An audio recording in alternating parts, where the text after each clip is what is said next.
morning, White. Alan Johnson, Christopher Finger. Hi. Just let me say that those last two statements you made are actually interconnected. The education system as well as the technical infrastructure that the Bahamas has. We can see that the education system is rooted in the 20th century.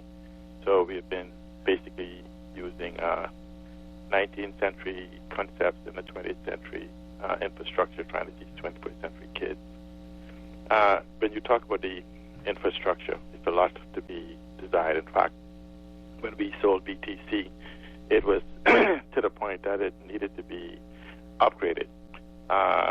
We may not have realized that because we just thought that something was going to improve and it's not been upgraded.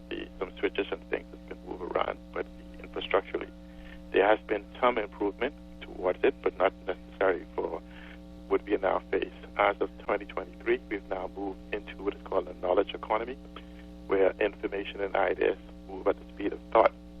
What the government needs to do is more about a policy position, not utterances by the mouth, but actually a written policy paper that actually defines the future that we are to possess.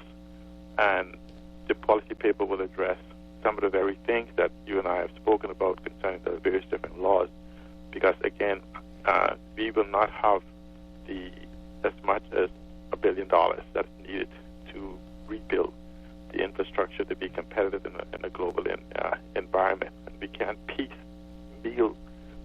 piecemeal this, but there has to be some laws concerning real laws concerning data, real laws concerning digitization. The policy position will bring individuals here. Are you familiar with what is happening in Miami?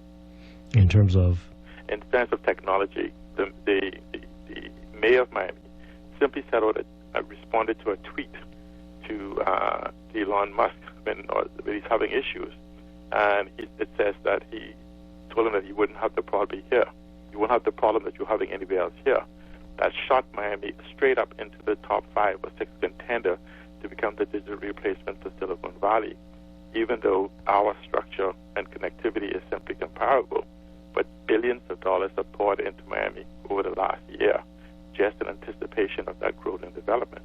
The fact that we are just spitting distance from a technological standpoint away from Miami, a proper policy paper will almost create a symbiotic type environment based on where we are and the technology that can reach us within a matter of months. And what you mean by that is that you remember the bill that the last previous referendum passed for people to work in the Bahamas? I forget the name of it. They used to call it the Brent Stimulus bill. But just use an example. When Donald Trump was sending technological people out of the country, we said we have this bill and people are going to want to come to the Bahamas. Nobody came. The reason for that is that here it is that he was moving people out of the country to protect for intellectual property protection. We don't really have one. So our confusion was that he's sending people out of the country to protect the IP, the global fight for intellectual property. But we was going to have them put the same people sent out of the country here in the Bahamas without no protection and give them the same technology that he's trying to protect. And so that tells us that we now need a strong intellectual property type environment to cause technology companies and others to want to come here and deposit themselves here and have the protection they have. Mm. It's not a couple of minutes conversation. It's a wonderful conversation that I would love me or someone else to actually have. But we are sitting on the cups of the fact that the Bahamas, and people have said this, and I told people to dispute me with this, we are the only place in the world, as I know today, that instantaneously can become a data jurisdiction, providing constitutional data privacy, constitutional data protection, and constitutional data sovereignty. The world runs on data. People are trying to repossess their data for the way people have ASCAP and BMI does. So they're trying to protect their data. We can protect them, or if they are to be exploited, we can come just like BMI ASCAP to say, look, you have to pay for it. It is so much possibilities based just on our geolocation for the very fact that both China and the United States is fighting for global supremacy in information, data, artificial intelligence, and quantum computing. Yeah. And we are ideal to be the man in the middle. You know, like how Qatar is the man in the middle for the Middle East.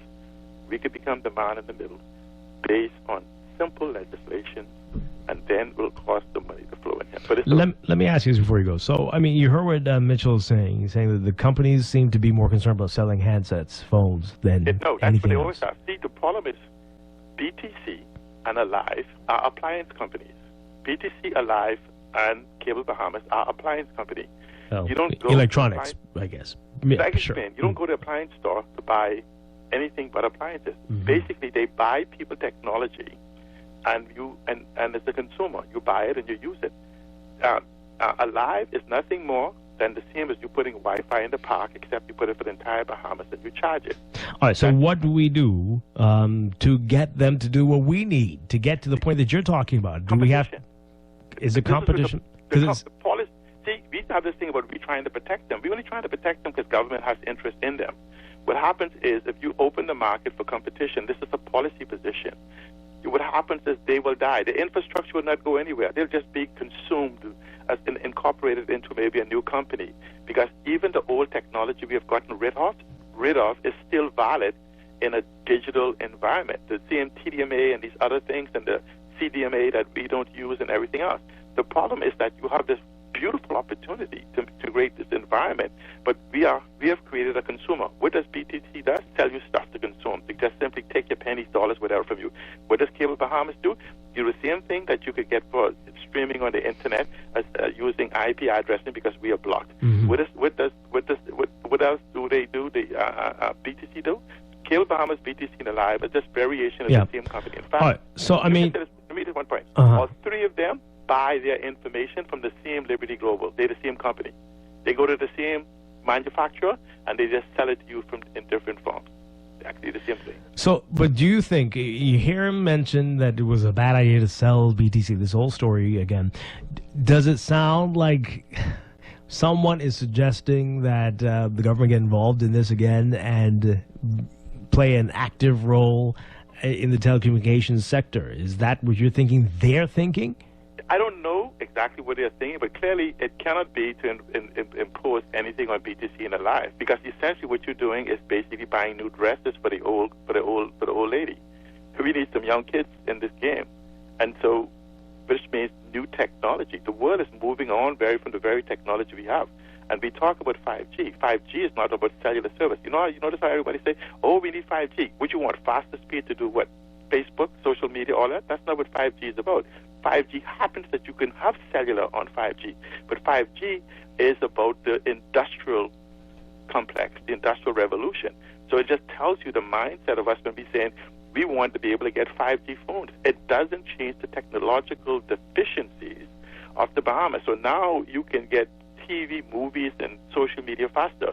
How do we use 5G to put in businesses, to manage traffic, to manage utilities, to manage all of these different things? That's what 5G is about. Yeah. But the problem is that we have the same people who fought the digital revolutions we have now advising government and other things, and even ministers who was anti-technology, that is telling them what to do. This, when you start talking about buying technology for country development, you don't look to 5-year celebrities. You look to the technocrats that actually understand, the innovators, the builders. In fact, you look to people and ask them, what would draw you to the Bahamas?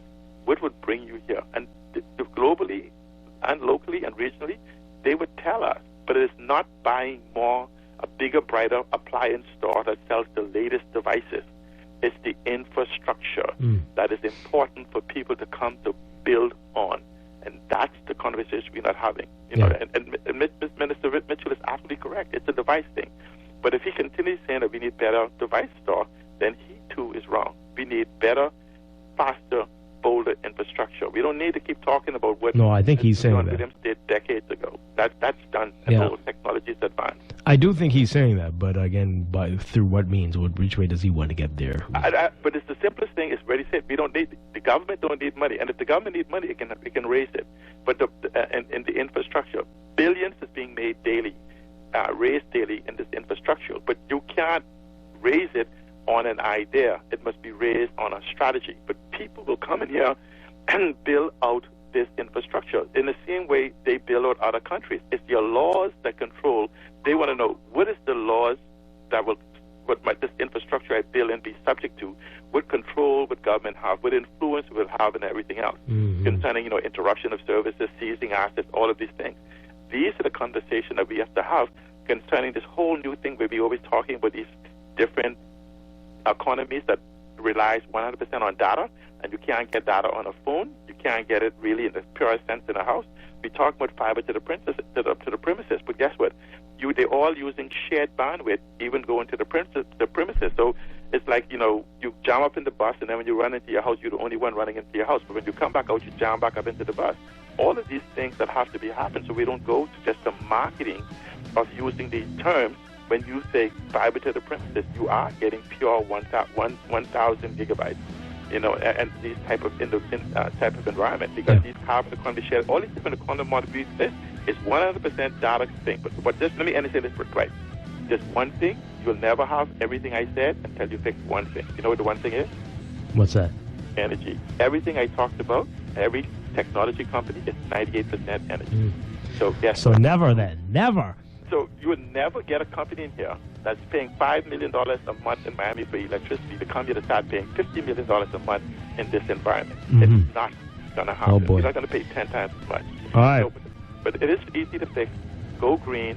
Again, policy. Go green. Don't have BPL, go green. Have companies come in, go green. They'll provide electricity for 5 cents, 6 cents, whatever. But we really need to have this conversation. Yeah. See, Alan, thank you so much. Appreciate the time. A lot to think about there.